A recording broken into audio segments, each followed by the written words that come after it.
How to add a camera shortcut to the lock screen on an Android. Hi everyone, welcome back to our channel. This is Rose and I'll guide you to add a camera shortcut on lock screen of Android. Without further ado, let's get started. Launch settings. Now navigate to home screen and lock screen. Scroll down.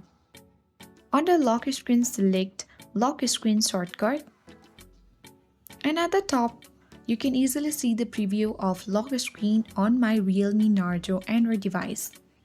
As you can see, at top right corner there is a small camera icon.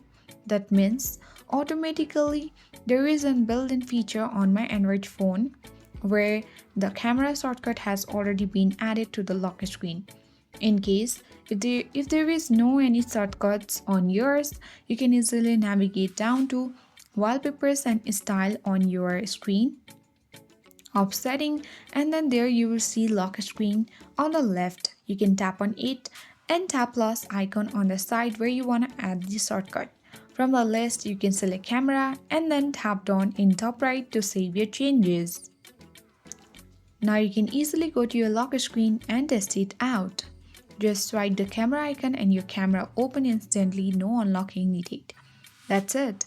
I hope this guide worked, and if you are new to our channel, hit the like button and subscribe. Thank you for watching and I'll see you in the next video.